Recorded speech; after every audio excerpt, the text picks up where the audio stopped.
In yesterday's reading from 2 Corinthians, we saw Paul make a sudden turn toward the very practical matter of urging the Corinthians to give generously to a fundraising appeal for the church in Jerusalem, whose members were experiencing severe financial distress, apparently for their faith. Today's reading goes into the weeds on this issue, so much so that it is difficult at first glance to find any major issues at stake that warrant inclusion in the Bible. But a close reading actually reveals a surprisingly contemporary issue and an equally contemporary solution. Hello, I'm Stuart Baskin, pastor of First Presbyterian Church of Tyler, Texas, and this is your daily devotional for Friday, June 9th, 2023. I believe I've mentioned before that when I was in graduate school, I had a part-time job working on a publication called the World Christian Encyclopedia. Its editor-in-chief was a man named David Barrett, an acknowledged expert on the metrics of religion worldwide. He was often quoted by the likes of the New York Times, Time Magazine, and many other publications when reporters needed some hard data on the numbers of religious adherents of any religion. One of Dr. Barrett's areas of research was something he called ecclesiastical theft. I'll never forget sitting in his small office one afternoon as he told me about some of his findings. The thing that stood out for me was his finding that theft happens inside the church at exactly the same rate as it occurs in any other organization.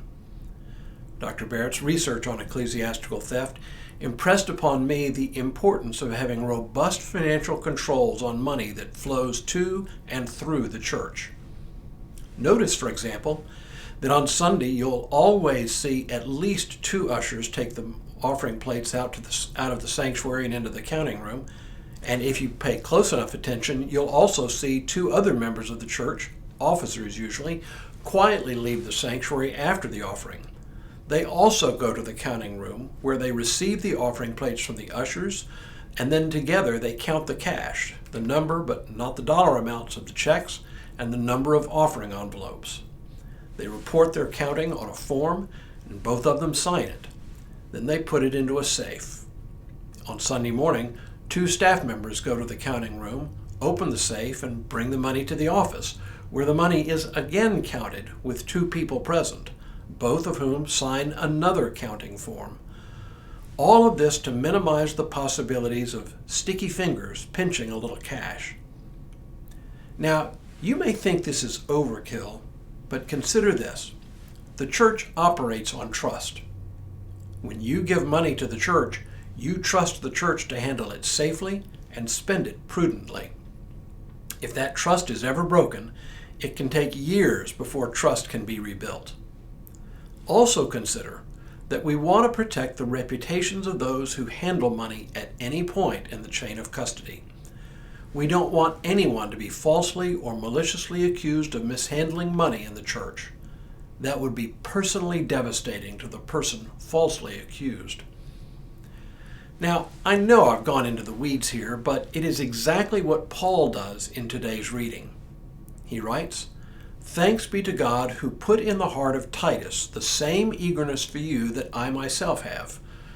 For he not only accepted our appeal, but since he is more eager than ever, he is going to you of his own accord.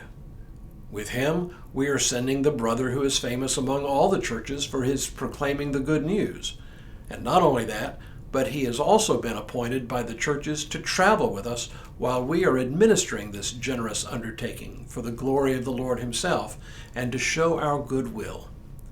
We intend that no one should blame us about this generous gift that we are administering, for we intend to do what is right, not only in the Lord's sight, but also in the sight of others. And with them, we are sending our brother whom we have often tested and found eager in many matters, but who is now more eager than ever because of his great confidence in you. As for Titus, he is my partner and co-worker in your service. As for our brothers, they are messengers of the churches, the glory of Christ. Therefore, openly before the churches, show them the proof of your love and our reason for boasting about you." Notice what Paul has done here.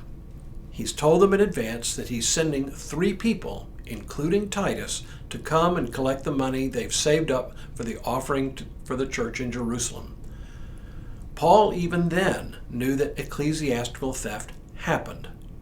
Unscrupulous people even then came through the various churches with scams to part unsuspecting church members from their money. And he also knew that people like Titus, who were given money from the church's offerings, were susceptible to false charges of theft. Paul is careful, therefore, to make sure that the money designated for the offering for the Jerusalem church was kept safe and that the people designated to carry it were protected from spurious charges. Turns out, Paul knew almost 2,000 years ago a lesson the church is still learning the hard way today. When it comes to money, it is simply not enough to trust people in the church. It is important to put systems in place to protect money and reputations. The Russians have an old proverb that Ronald Reagan often quoted: "Trust, but verify."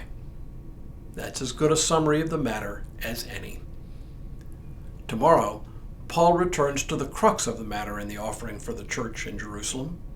But for now, may God continue to bless you and keep you in all that you do this day and in all the days ahead.